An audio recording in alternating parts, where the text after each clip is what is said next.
Hola, soy José Luis Ibaja, bienvenidos a este Butaca 2014 de Grada Norte. Hoy tenemos una entrevista muy especial. Se cumplen 2 años de la invasión rusa a gran escala en Ucrania y precisamente tenemos una entrevista con una mexicana que ha radicado desde 1990 en Ucrania, primero en la Unión Soviética y después, cuando se independizó Ucrania, ha vivido en Kiev. Ella es Alba Becerra. Ella nos va a platicar acerca de lo que fue el vivir la invasión armada de Rusia a Ucrania el 24 de febrero del 2022, además de cómo ha sido la forma en que ha vivido esos 34, 35, 36 años que lleva viviendo en territorio ucraniano. Bueno, esta entrevista se realizó precisamente en la cobertura de Grada Norte en Ucrania durante la guerra entre agosto y septiembre del 2023. Los dejamos con esta entrevista. Alba, pues muchísimas gracias antes que otra cosa por aceptar esta entrevista. No tiene nada que agradecer. Pues quisiera platicar pues varios temas, ¿no? Y bueno, ahorita antes de empezar a platicar realmente estamos viendo de que bueno, ya tiene justo hoy, 31 de agosto, cumple 33 años de haber llegado aquí. Primero, digamos que a grandes rasgos, ¿cómo fue el decidir venir a vivir aquí a Ucrania? Que entonces era la Unión Soviética, hay que recordarlo, ¿no? Bueno, yo no llegué directamente a Ucrania cuando vine aquí. Yo llegué a la Unión Soviética, llegué a Moscú. De Moscú me enviaron a una ciudad en Rusia que se llama Voronezh, porque yo venía a estudiar medicina. Entonces es una ciudad muy fría, es una ciudad fea, como muy industrial, y hacía mucho frío en agosto. Agosto, septiembre llovía, hacía mucho frío. Pero cuando yo llegué, recibí el shock de que no era lo que yo esperaba, la verdad, porque yo tenía muy idealizada la Unión Soviética. Yo decidí que no me iba a quedar a estudiar aquí, porque vi que, bueno, la medicina, me parecía que las condiciones eran peor que en México. Entonces, pues decidí que no, para no llegar totalmente fracasada y justificar mi viaje ante mi familia, porque son muy estrictos y yo creo que siempre me hubieran recriminado que no pude o que me rajé, como se dice en México. Decidí que por lo menos valdría la pena estudiar ruso. Entonces, en este instituto donde yo estudiaba, lógicamente no iba a estudiar yo medicina, porque además era muy mala en matemáticas. Entonces no podía presentar el examen. Podía haberme quedado a estudiar otra carrera como periodismo ahí en esa ciudad, pero me interesó aprender bien ruso. Entonces me recomendaron que me viniera aquí a Ucrania, que tiene el Instituto de Relaciones Internacionales, que es donde tiene la mejor metodología para enseñar ruso a los extranjeros. Era el instituto que siempre ganaba las Olimpiadas de ruso entre los extranjeros.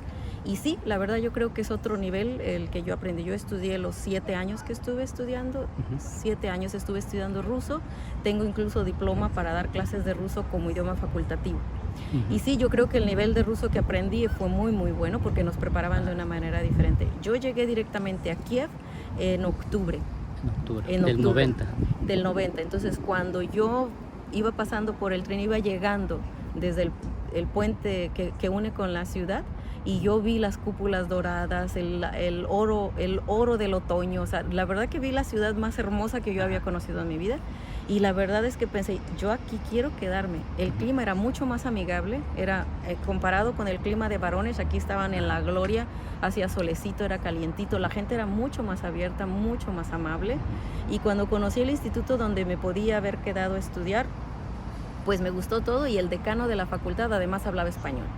Oiga, precisamente llega en esa etapa, en la transición, desaparece la Unión Soviética, se independizan todas las repúblicas que la conformaban, entidades ucranianas, usted ya estaba aquí. ¿Cómo fue la transición? ¿Cómo fue ese momento en que pues, ya prácticamente le tocó ese cambio político eso histórico? Fue en el 91. Nosotros estábamos de vacaciones, era agosto, cuando empezaron a haber muchos meetings, muchas revueltas en la calle principal, la calle Kreshchatik, que me imagino que usted estuvo ahí. Ahora hay un monumento con un ángel arriba. Ahí había un monumento de Lenin. Entonces, a mí todavía, como metiche que soy, curiosa, yo iba a esos meetings. Entonces vi cómo tumbaron el Lenin. Primero le hacían una barda, hicieron una pared, y después lo tumbaron, lo derribaron. Pero cuando ya se empezó a inundar la ciudad así de militares, o sea, yo vi que esto ya va a estar feo. Lo único que se me ocurrió pues fue ir a Moscú. Me monté en un tren con una mochila y me fui a Moscú tratando de resguardarme en la embajada. Cuando llegué, la embajada estaba cerrada. La embajada mexicana. La embajada de México estaba cerrada. Entonces me quedé deambulando por las calles, me fui hasta la Plaza Roja. Ese episodio cuando un tanque, por estarse moviendo en la plaza, aplastó a una persona que murió, yo estaba por ahí cerca. O sea, fue la verdad muy impresionante, fue muy feo. El problema fue que cuando ya las cosas se calmaron, proclamaron la independencia de las repúblicas. Eso fue el 24 de agosto. Que bueno, digo, ahora como que se acostaron siendo dependientes, ahora son independientes. Mi problema fue regresar. Como no había conexión en los trenes, yo tuve que ir hasta Prebáltico y de Prebáltico ir viajando poco a poco para regresar aquí a Kiev. Cuando llegué, bueno, una devaluación terrible. El dinero realmente no valía nada, un problema para conseguir alimentos, y sí fue muy duro porque ese año fue el año en que realmente ni comida había. Estamos hablando de 1991. 91. Realmente no había comida. Yo me pasé más de un año comiendo pan con mermelada y té. Teníamos boletitos, unos talones le llamaban, que eran con los que nos daban racionado la cantidad de azúcar que podíamos comprar, a mantequilla, la cantidad de pan que podíamos comprar. Entonces usábamos rublos más esos taloncitos y había un límite de lo que podías comprar. Fue un poco difícil, pero pues yo creo que por la juventud en la que yo estaba, yo no lo pasé tan mal realmente, porque yo los fines de semana me iba a Moscú con mi mochila en los hombros y compraba algo de comida y ya después por la noche regresaba. Yo tenía la ventaja de que muchas veces las personas pensaban que yo soy armenia, que yo soy de alguna de las repúblicas del sur. Entonces yo tenía mi boleto de estudiante que decía México y con un corrector le cambiamos el nombre de país a Turkmenistán. Entonces yo pasaba como turkmena, allá hablan mal ruso, tenían acento, yo también. Entonces por eso era que yo podía viajar. Los extranjeros no podíamos viajar entre ciudades libremente, necesitábamos tramitar un visado. Entonces yo violaba la ley porque no había comida aquí, iba a Moscú a conseguir algo de comida y regresaba con mi billete de estudiante. Así me la pasé todo el año y la verdad es que me apasioné de estudiar ruso, me gustó mucho. Yo tuve muy buenos profesores, la verdad es que nos trataban súper bien. Yo al principio era la más burra del grupo, los primeros 6 meses me costó mucho y después como que ya empecé a agarrarle el gusto, a entenderle y me gustó mucho. Y cuando tuve la oportunidad de poder ingresar al Instituto de Relaciones Internacionales, la verdad es que sí me gustó mucho la idea y nunca lo he lamentado. Es una carrera realmente muy bonita. Aquí en Ucrania es el mejor instituto que hay hasta ahora, tiene mucha fama y la verdad es que tuve muy buenos profesores. Fue una etapa muy buena para mí como estudiante. A nivel personal, bueno, pues me imagino también ya tuvo pues sus relaciones, ya se estableció, digamos, a nivel familiar. Cuando yo estaba en tercer grado de la carrera, conocí al que ahora es mi ex esposo, me casé con él en cuarto de la carrera. Y mi hijo nació cuando yo terminaba la carrera.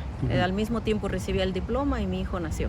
Y ya, efectivamente, yo aquí me quedé. Fue muy complicado tramitar el visa estudiante a visa permanente. Yo me tardé desde el 96 hasta el 2005 en obtener la residencia. Siempre me daban como permisos para estar aquí, era un trámite muy complicado. Y en el 2005 ya me dieron la visa permanente. Mi hijo pues ya tiene ahora 27 años. Y aquí he estado, desde el 91 aquí he estado. Me he ido por algunos periodos, pero siempre he estado aquí. En esta... Aterrizándolo, digamos, al tema sociopolítico, pues en el 2014 también aquí en Ucrania hubo una situación bastante complicada, ¿no? Temas políticos internos, pero también al mismo tiempo ya empezaba la invasión en territorio ucraniano con la península de Crimea, ¿no? Y todos los temas de los grupos prorrusos en el este del país. En ese momento, ¿usted cómo vivía esa situación? Es decir, ¿en algún momento contempló regresar a México por ese tema? Bueno, la verdad es que no. Yo creo que egoístamente hablando, muchas de las personas que vivíamos, por ejemplo, en Kiev, en esta zona, nosotros sabíamos que había guerra, porque realmente ya era una guerra. Ya estaban los ejércitos luchando, ya estaban matando personas todos los días. Yo tengo muchos amigos que están en el ejército, varios han muerto. Ya me ha tocado ir a su sepelio. Realmente no, yo no consideraba irme, aunque sí me tocó ver cuando fue el movimiento que le llaman Maidán, que realmente significa plaza, fue el 2014. En ese año yo trabajaba todavía en la embajada. Yo trabajé en la embajada de México aquí casi 12 años. Entonces estaba la embajadora Berenice Rendón, una mujer que yo admiro muchísimo, un elemento valioso del servicio mexicano. Ella fue la que estuvo a cargo de la embajada durante cuando fue el levantamiento o cuando fueron las 100 personas que mataron aquí en la plaza. A mí me tocó estar aquí todo ese tiempo, el 22 de febrero. Incluso a mí me tocó ya estaban quemando llantas, o sea, estaba todo un desastre. Me tocó ir a la oficina de Relaciones Exteriores ucraniana para recoger mi pasaporte. fue el 22 de febrero, lo recuerdo muy bien. Fue complicado, fue peligroso y fui a recoger mi pasaporte pensando en que si se necesitaba nos iban a evacuar a la embajada y al personal de la embajada y a los familiares. Sin embargo, yo de verdad nunca consideré regresar a México. Yo estoy muy desconectada ya de México. Yo creo que sí, soy mexicana, conservo totalmente mi esencia, totalmente, o sea, mexicana pura, pero nunca consideré regresar a México. Estoy muy desconectada pues con mi familia, estoy muy desconectada con la vida real, la vida del diario de México. Me gusta mucho ir como turista, pero no para quedarme. Yo ya lo veo bien difícil. Después de 33 años, de verdad que es muy, muy difícil pensar en que yo quiero regresar a México. Sí. Desde 2014 hasta antes del 24 de febrero del 2022, ¿no? Ese periodo fueron pues aproximadamente unos 8 años en que pues ciertamente ya había una guerra aquí en Ucrania. Era guerra, ¿no? era guerra. Era una guerra que inició en ese momento. ¿Cuál era la situación? ¿Seguía trabajando en la embajada para esas fechas, en ese periodo? ¿A qué se dedicaba en ese momento? Yo causé baja en la embajada en el 2015, el 31 de julio del 2015 creo, causé baja. Y yo estaba en el Servicio Exterior Mexicano asimilado temporalmente por artículo 7. Fue un artículo 7 que confirmó Vicente Fox y luego los siguientes presidentes mexicanos seguían autorizando que yo tuviera este artículo 7 de la LOCEM. Para el 31 de julio me despidieron finalizó mi artículo 7, como le quiera usted llamar. Estuve 3 meses sin empleo, pero como yo realmente me conoce mucha gente aquí en Ucrania, pues tantos años que estoy aquí, habemos pocos mexicanos. Me ofrecieron trabajo en la escuela americana, aquí en Kiev, pasé la entrevista, me contrataron inmediatamente y empezó para mí un periodo, 6 años, realmente muy feliz. A pesar de que había guerra, a pesar de la situación difícil, y yo me involucraba siempre en hacer trabajo voluntario, en apoyar a la gente que se necesitaba ir al ejército, porque hay una situación que es triste. No quisiera ofender a nadie aquí en Ucrania, pero por ejemplo mis amigos a los que llamaron al ejército no les daban el equipamiento. El equipo necesario, que las botas, los pantalones, la mochila, la ropa térmica, no les daban. Entonces muchas veces se hacían como colectas para completarle el equipo a alguien. En ese tipo de trabajo yo me involucraba, en ayudar, porque yo además de todo tengo amigos que están en el ejército por contrato. No como llamados al servicio estatal, sino por contrato. Entonces, siempre fue un tema como muy sensible para mí, porque yo era consciente de que lo que le llamaban el ATO, de aquel entonces, movimiento ATO. Muchachos jóvenes que se van a la guerra y luego inválidos. Me gustaba ir a los hospitales como voluntaria, conseguir medicamentos, lo que pudiera ayudar. En ese aspecto yo lo hacía. Mientras estuve en la embajada era un poco más restringido que yo estuviera yendo al hospital militar, pero ya cuando dejé de trabajar ya fui más libre. No representaba a México, sino era ALBA de México, entonces ya hacía más trabajo de voluntariado. Usted estaba ya involucrado desde ese 2014 en el tema de la guerra, sí, por ese lado, pero a nivel social en general, ¿la gente sentía cercana, sentía la guerra realmente como...? Yo realmente creo que la gente en su mayoría, a menos que tuviera un familiar en el ejército, sentía como que la guerra está allá. A la guerra está allá, no nos involucra mucho. La verdad, la vida sí empezó a haber devaluación, se devaluó, empezó la gente a ganar menos, a poder tener menos poder adquisitivo. Eso sí se sintió realmente, los precios aumentaron mucho de todo. Pero así que usted viera a la gente, no sé, en la pena de que había guerra allá y todo, lo veían como algo, una provocación. La guerra está allá, no me incumbe, no me toca, no me afecta. Algo así, un poco indiferencia yo lo veía. La indiferencia sí había.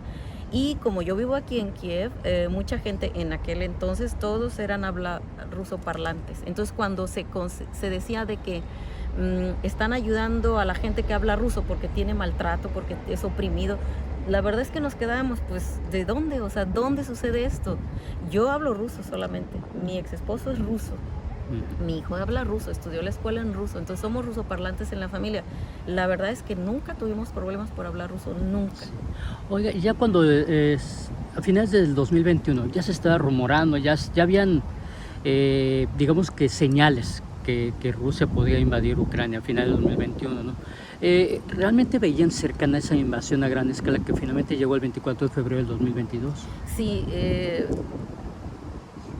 La verdad es que los rumores estaban desde hacía buen tiempo, pero la gente no creía en eso. Yo era una de esas. Yo estudié Relaciones Internacionales, entonces yo siempre creí en el gobierno, no importaba quién estuviera, si estuviera Poroshenko, si estuviera quien estuviera, yo siempre creí en el trabajo que hacía el Ministerio de Relaciones Exteriores, de lograr solucionar esta situación a base de conversaciones. Yo la verdad nunca creí que Rusia se atreviera a atacar Ucrania, porque efectivamente Ucrania siempre fue como la hermana menor para Rusia, ¿verdad?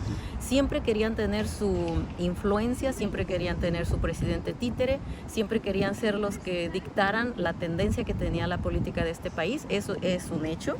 Eso no es que me lo cuentan, eso se sabe perfectamente desde cuando Yanukovych. De hecho, el movimiento de Maidán se dio porque la gente protestó cuando Yanukovych detuvo los acuerdos que se iban a firmar con la Unión Europea. Mucha gente ucraniana confundía, así, del pueblo, gente que no es ignorante, pero lo tenía muy confundido.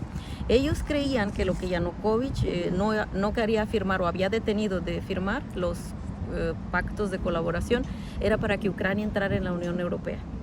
Cosa que si te ponías a... No, Ucrania no es que va a entrar a la Unión Europea. Ucrania va a firmar acuerdos de colaboración en el ámbito de la educación, de la economía, del comercio, de muchas cosas, pero no va a ser todavía parte de la Unión Europea. Entonces, mucha gente que fue a Maidán, entre ellas gente conocida mía, es que nosotros vamos a ir a la Unión Europea, y sobre todo les importaba mucho que tuvieran ya el libre tránsito por el espacio Schengen, porque anteriormente tenían que hacer visas y era un calvario para los ucranianos hacer una visa para el espacio Schengen, la visa mexicana también. En ese año la visa mexicana ya era sumamente fácil de hacer, ya teníamos implantada la visa digital, la visa electrónica, el permiso electrónico. Entonces como que era lo que la gente más le dolía era perder esa oportunidad de poder viajar libremente a la zona Schengen. Oiga, ¿cómo recuerda ese 24 de febrero del 2022? Digamos, ¿qué fue lo que vivió? ¿Qué experiencia fue? ¿Qué decisiones tomar en ese momento cuando ya se sabe que ya entró el ejército ruso a territorio ucraniano y que estaba amenazando por entrar aquí y tomarle, se decía en ese momento, en unas cuantas horas? ¿Cómo eran el ejército ruso ya estaba muy cerca de la frontera, ya tenía buen tiempo ahí en la frontera diciendo que tenían prácticas, que eran solo unas prácticas. Entonces estaban en observación siempre. Yo trabajaba en la escuela americana, ellos ya habían sacado a todo su personal expat, ya los habían sacado de Ucrania, entonces ya era un indicativo. Ellos desde diciembre ya habían hecho que se retiraran de aquí. La embajada de Estados Unidos, realmente todas las embajadas decían a sus connacionales que por favor hicieran todo para retirarse. A esa fecha la embajada de México ya había también sacado a la mayoría de los mexicanos, había organizado unos autobuses y se los llevaron a una ciudad del occidente de Ucrania. Yo no me fui en ese autobús porque le comenté anteriormente, antes de que empezara la entrevista, que estaba enfermo el padre de mi hijo, estaba intubado con COVID, y mi hijo también se contagió de él con COVID. Entonces, y mi nuera también. Entonces yo tenía a mi gente enferma, bueno, a mi hijo, como para decir, yo me voy con los mexicanos, dejando aquí a mi hijo enfermo. Era lógico que tampoco lo podía subir en el autobús con los mexicanos. Entonces fue la decisión de que, bueno, yo me quedo hasta que se pongan bien, y en caso necesario, pues yo me uno con el grupo. Yo igual tengo la movilidad de irme en el coche, ¿no? Sin embargo, yo le puedo decir, estúpidamente, yo nunca creí que esto fuera a suceder. A mí el Ministerio de Relaciones Exteriores mexicano, la Secretaría de Relaciones Exteriores, me había enviado un correo electrónico. Creo, si no me traiciona mi memoria, fue a mediados de diciembre que yo recibí este email. Y yo de momento creí que era de la embajada, creí que era un mensaje más de la embajada diciendo que tuviéramos precauciones, que no entráramos en lugares donde había manifestaciones y todo eso. Yo la verdad que lo leí rápidamente y di gracias. Tomo nota de su mensaje, muchas gracias. Y después fue que ya cuando estuve más tranquila lo leí, claro que me entró preocupación. O sea, mi ministerio me está avisando que aquí se va a poner todo peligroso, y aún así yo tenía el problema de cómo sacar a mi hijo, tampoco tenía suficiente dinero para abandonar el país. Entonces sí, me dediqué como a organizarme, pero le repito, yo el 23 de febrero me acosté a dormir convencida de que ya habían dicho que iba a empezar la guerra el 16, creo, y llegó el 16 o el 18 y no pasó nada. Entonces yo pensé que sería otra noticia alarmista que iba a haber, y yo me acosté como siempre confiando en que no, esto no puede llegar, esto es algo que yo no podía creerlo. Yo pensé que era como manipulación, era presión del gobierno de Rusia, pero nunca pensé que se atrevieran a tanto, sobre todo porque yo veía los argumentos. El argumento que ellos sobre todo alegaban era defender la población de habla rusa, los rusos étnicos. Yo vivo aquí 33 años. Antes de eso yo nunca había visto que a alguien se le tratara mal, se le golpeara, se le torturara o tuviera un tipo de discriminación por el hecho de hablar ruso. Entonces, si ese es el argumento principal, que tienen que venir a liberar a los rusos, realmente no existe esa situación. Oiga, comentó hace un rato de que, bueno, pues su ex esposo es ruso, tiene muchos lazos con Rusia. Esto, ¿qué tan conflictivo puede llegar a ser por el tema de la guerra que está en medio en esta relación? ¿Se refiere usted Sí, a mí o sí, a a usted con respecto a sus lazos que tiene con Rusia, Bueno, de personas. esos están rotos totalmente. Todos los familiares de ellos que están en Rusia consideran que Ucrania tiene la culpa total, que nosotros somos efectivamente ellos. Hay un término que usan en Rusia, es nazista, que se refiere a la palabra nación, no a nazis de los nazis alemanes, ¿verdad? Entonces dice, sí, ustedes son unos nacionalistas, son unos nazistas, y lo que está sucediendo se lo tienen más que merecido, porque tienen que ir hacia la OTAN, si era mejor quedarse con Rusia, que Rusia siempre les ha cuidado, siempre les ha ayudado, pero la verdad es que Rusia siempre ha tenido una política bastante ventajosa hacia Ucrania, siempre la ha visto como el país que le da los recursos de todo, pero no lo ve como un igual. Nunca ha sido eso. De hecho, muchos años la gente de Ucrania viajaba a Rusia a trabajar en empleos de limpieza, de construcción, como nosotros los mexicanos vamos a Estados Unidos. No te ven a un mexicano como un igual en Estados Unidos. Ya te ven como un potente fuerza de trabajo barata. Ahora, con el estallido de la guerra, tuvo que salir del país. Finalmente, en algún momento dado, se dio la posibilidad de salir de Ucrania para, pues, tal vez por unos temas de seguridad, ¿no? Yo me fui de mi pueblo el día 25. El 24 de febrero yo tenía que recoger a un mexicano que venía de Lviv a hacer sus documentos en la embajada. Entonces, yo soy muy amigable, la verdad, no se me quita lo mexicano. Y yo le dije, bueno, ya que vienes, puedes quedarte en mi casa, hacemos una cenita mexicana. O algún muchacho que yo no conocía, yo lo conocía solo por el Facebook, pero me pareció persona muy agradable. Entonces yo tenía que venir por él a la estación de trenes a las 6:30 de la mañana. A las 4 fue el primer bombardeo. Entonces, aún así yo tenía el pelo mojado porque yo me estaba alistando cuando sonó el primer bombardeo. Ya no me alcancé ni a secar el pelo, me subí a mi coche y vine para recogerlo porque yo le trataba de avisar que estaban bombardeando para que se bajara a medio camino, pero él había desconectado su teléfono, entonces nunca me contestó. Y yo la verdad que me sentía muy responsable. Nomás no llegar, no se me hacía plan. Sí. Entonces yo vine a la ciudad, entré para ayudarle, él tomó los documentos de su hijo y decidió quedarse en el metro porque tenía que ver a algunas personas. Y yo di vuelta para ir a recoger a mi hijo y me tardé, llegué de madrugada. Yo como a las 11 de la mañana lo dejé a él y me tardé en lo que yo llegué aquí a mi pueblo, estoy a 10 kilómetros de Kiev, llegué hasta la madrugada conduciendo porque era un océano de coches, era un desastre, gente caminando, jalando sus maletas, o sea, era un caos terrible. Y todavía pasé la madrugada en mi casa, pero ya de madrugada, como a las 5 de la mañana, las explosiones ya estuvieron a 1 kilómetro y medio de mi casa. El ejército ucraniano bombardeó el puente que une mi pueblo a la ciudad, y hacia detrás hay una zona que Eso se lo llama bombardeó Chaika, para evitar la invasión que de los vinieran, rusos. porque ya venían por la carretera, ¿cómo se llaman? Columnas de tanques y todo eso. Y de hecho, mi pueblo está a la entrada de Kiev, está a la misma entrada que hay para estos pueblos que fueron tan destruidos, Stoyanka, Bucha, Irpin, es la misma calle, y mi pueblo se llama Gorenich. Medio pueblo, como varias calles de mi pueblo todavía se llaman Stoyanka. Entonces, yo no sé si el GPS a los rusos les dijo que era un pueblo muy chiquito y se fueron hacia la derecha. Entonces, eso fue lo que salvó de que no invadieran nuestro pueblito. Realmente es pequeño, el pueblo donde yo vivo es como muy largo. Okay. Entonces, por eso es que se fueron hacia Bucha y ya ve los desastres que hicieron. Stoyanka está muy destruido, Bucha también, Irpin también.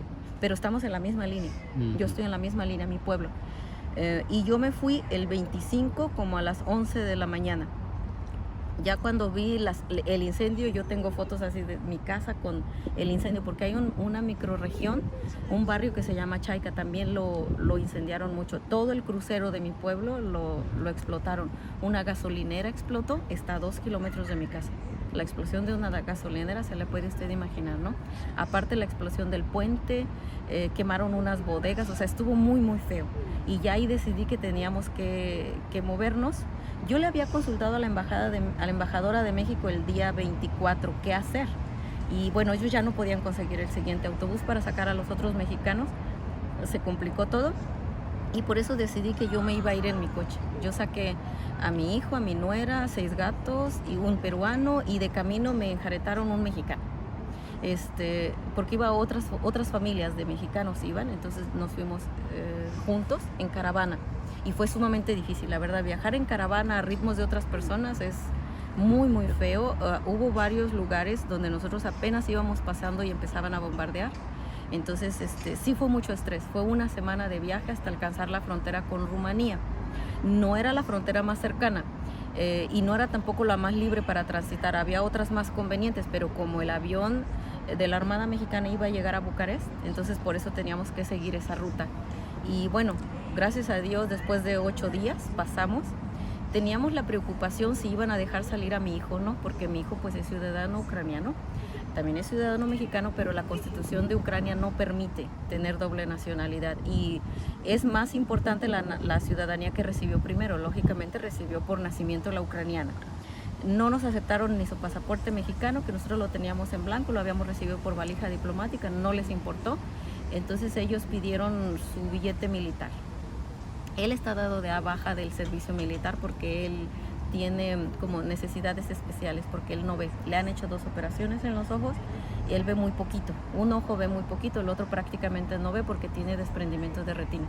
Y ese billete militar y la presión, yo no sé, o Dios, creo Dios fue que les tocó su corazón, nos dejaron salir, porque este sello que él tiene es válido en tiempo de paz, pero en tiempo de guerra es anulado.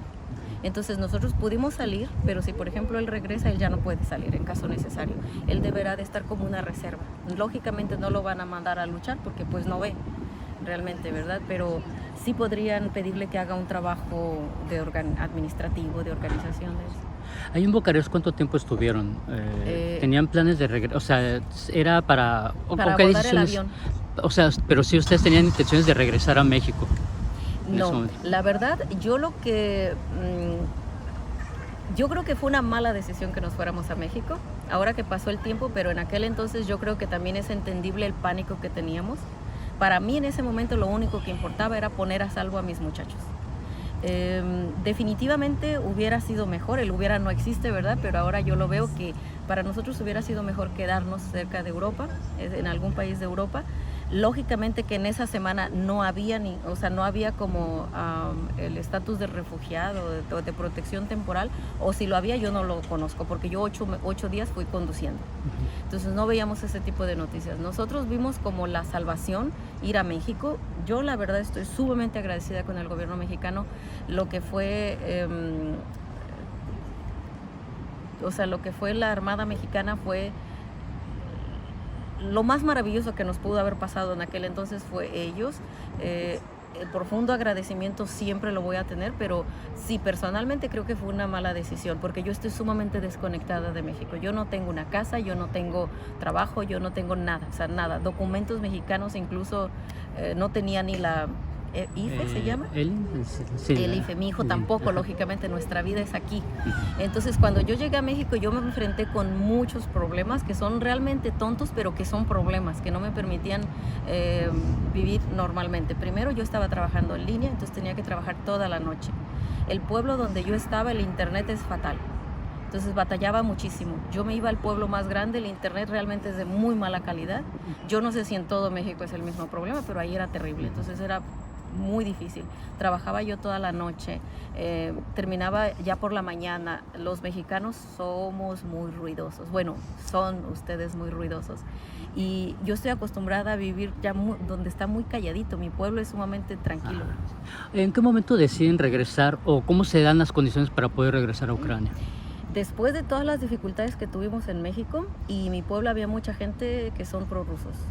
Yo sufrí agresión verbal por el hecho de que si se enteraban que veníamos de Ucrania, bueno, hay que incluso malas palabras, que les saquen que los maten, que los acaben, qué bueno eso que les pasa. Yo siempre decía, como soy una persona muy pacífica, les preguntaba, ¿para usted está bien que maten a una persona? O sea, ¿usted cree que eso está bien? ¿Que hay un justificante para que alguien llegue y mate personas? Y la respuesta que me dieron muchas personas en México es que aquí también matan personas a diario. Si usted va a Michoacán, diario hay sepelios y pues como que nadie hace nada. Entonces o sea, la vida humana no vale para usted, ¿verdad? Y mucha gente tenía esa idea, incluso de mis hermanos, mi familia, que era culpa de Ucrania por estarle coqueteando a la OTAN. Ese era el término que usaban, que yo en todos lados oí ese del coqueteo. Yo creo que es una propaganda que se usa en México, porque todos lo dicen, el coqueteo a la OTAN. Entonces yo siempre le decía, pero Ucrania realmente no está ingresando a la OTAN. Ucrania está luchando por tener el derecho a elegir el camino por donde se quiere ir. Quiere tener una política más pro-europea. No se habla de entrar a la OTAN. Prueba de eso, hasta ahora Ucrania no está ni en la Unión Europea ni está en la OTAN, ¿verdad? Entonces Ucrania está como luchando por su territorio. O sea, llegaron y se lo quitaron o se lo invadieron. Entonces Rusia se declaró que Crimea y las repúblicas esas autónomas son independientes o son partes de Rusia, pero hasta la fecha nadie lo ha, o sea, no, un par de países lo han como dado el estatus, los demás nadie reconoce. Sí. ¿Cuánto tiempo estuvo en México hasta volver aquí a Ucrania? En México estuve un poquito menos de 2 meses. Okay. Y fue suficiente para que yo entendiera que ya estoy muy desconectada. Ya que sería por ahí de mayo regresó, mayo del 2022. En finales de abril. Finales de abril Pero regresó yo no a Ucrania. regresé a Ucrania, yo me fui a España. Yo empecé, primero que para esas fechas nosotros ya sabíamos que el padre de mi hijo estaba muy enfermo y no tenía nadie que le ayudara, o sea, nadie le estaba ayudando realmente porque no eran parientes directos de él. Entonces yo me fui a España. Para entonces yo ya sabía que mi nuera estaba embarazada. Yo ya iba con una chica embarazada. En México no se nos dio ayuda de ninguna médica. Yo me acerqué al Seguro Social, a Hospital Civil se le llama, creo así, ¿no? Entonces nos dijeron que por no tener ningún estatus no se le iba a dar ningún apoyo para darle seguimiento al embarazo y menos al parto. Tampoco le dieron los permisos para trabajar a mi nuera, ningún estatus. O sea, tenía un permiso para estar 6 meses y después de 6 meses no nos definieron qué iba a pasar. Entonces yo busqué ayuda en organizaciones no gubernamentales en España donde podríamos ser voluntarios para traducciones. Nos aceptaron y nos ayudaron, estuvimos con estatus. Yo estuve 15 días con estatus de protección temporal en España y estuve trabajando todo el tiempo como traductor. Ayudando porque estaban llegando muchos ucranianos, pues lógicamente no hablan español. Mi hijo también todo el tiempo ha estado ayudando. Y después nosotros nos salimos del programa estatal y mi hijo está allá por su cuenta propia. ¿En España? En España. Hubo muchas familias muy sensibles a este problema en España, muy sensibles. En España es otra mentalidad totalmente. Como ellos tuvieron la guerra civil y mucha gente que es de mi edad o un poquito mayor, ellos recuerdan este tiempo. Entonces cuando nos vieron esta situación, no, es que yo no me imagino, yo pasé por eso, yo fui un niño que estando en España me llevaron a Alemania, a mí mis abuelos me sacaron en el equipaje de un coche, o sea, cosas así. Mucha sensibilidad encontramos en España y yo regresé a Kiev el 12 de mayo. 12 de mayo, ok. Regresé principalmente pues para ayudar al ex marido porque mi hijo no conduce, él no ve bien, entonces si él venía a ayudar no iba a ser muy útil. Yo regresé, me ha tocado estar desde aquel entonces aquí permanentemente. He salido 2 veces o 3 veces he salido de Ucrania. Las primeras fue para ir a recoger mi coche porque mi coche lo dejé en Rumanía y también para conseguir medicamentos para Sergei. Y la última vez que salí fue en febrero para ir a conocer a la nieta. Ok, ahora desde su regreso, pues tengo entendido, está también como voluntaria con el ejército ucraniano. Sí, ¿Qué labores está realizando específicamente y desde cuándo fue? Bueno, el año pasado yo estuve como encargada de la bodega, de los comestibles. Había mucha ayuda humanitaria para la oficina del ejército y un centro de rehabilitación, pero ahora ya no, ahora hay 3 latas ahí de chícharos y eso, o sea, hay muy poquito, reciben solamente el suministro que da el gobierno, que no es muy abundante, entonces hay que cocinar de lo que hay. Entonces ya no hay bodega para monitorear, ¿verdad? Y yo me dedico a cocinar, lavar platos, limpiar los baños, o sea, todo lo que yo pueda ayudar. Este es en un cuartel militar. Sí, es la oficina del ejército donde reclutan a las personas, es una oficina oficial, y al lado está un centro de rehabilitación para personas que estuvieron en el ejército y han sido heridos, estuvieron en el hospital y ahora ya no están en hospital, ahora ya están ahí rehabilitándose. Normalmente están ahí un tiempo a que se rehabilitan totalmente y los vuelven a enviar al frente, porque son soldados preparados. Oiga, pues no se sabe realmente cuánto tiempo va a llevar esta guerra, cuánto tiempo más va a durar, pero a ustedes como ucranianos, me dirijo a usted también como ucraniana, como ciudadana ucraniana también, yo no soy ciudadana ucraniana. ¿No es ciudadana ucraniana? Yo no soy ciudadana ucraniana, yo soy mexicana, tengo pasaporte mexicano. ¿Nunca se tuvo la nacionalidad? O sea, ¿nunca la buscó la nacionalidad? No, nunca la he buscado porque soy mexicana, mi identidad yo no la pierdo absolutamente en nada. También Ucrania no permite tener doble nacionalidad y hay que rechazar la ciudadanía mexicana, obtener la ucraniana. Yo soy mexicana, tengo pasaporte mexicano. Sí, muchas veces, como hay los controles, me imagino que ahora que usted viajó, los biocontroles del ejército, sí, en las entradas de las ciudades, lo primero que ven, ¿por qué usted tiene pasaporte mexicano? ¿Qué hace una mexicana aquí? De hecho, ahora que estoy de voluntaria, siempre que conozco a alguien nuevo del ejército, de los dirigentes del ejército, siempre me dicen, ¿por qué está usted aquí? Váyase, esta no es su guerra, está usted corriendo peligro, váyase. Entonces, yo les explico que sí es mi guerra, porque igual me jodieron la vida a mí también, perdón por la expresión. Sí es mi guerra porque yo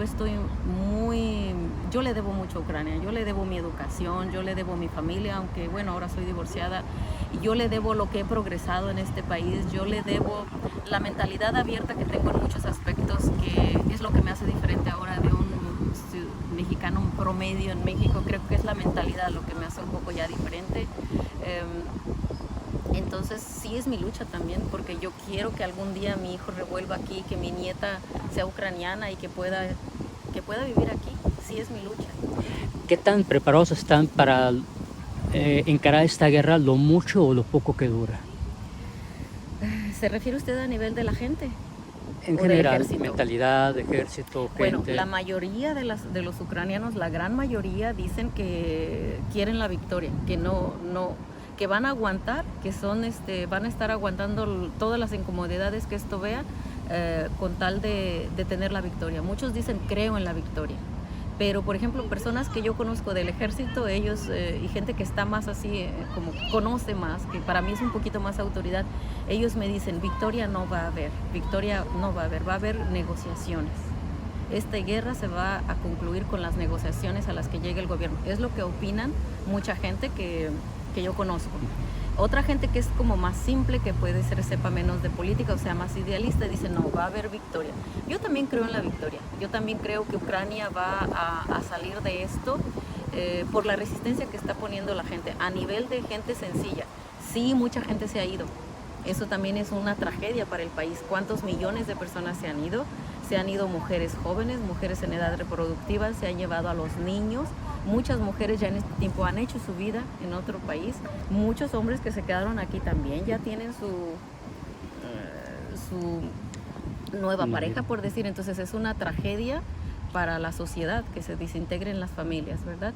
Pero también hay muchas familias que están ahí bien aplicadas, ¿no? Y que este verano, sobre todo, muchos ucranianos están regresando también. Muchos están regresando. Muchos. ¿Por qué? Porque quieren que sus hijos vayan a la escuela. Una de las cosas que tiene muy buena aquí en Ucrania es la educación.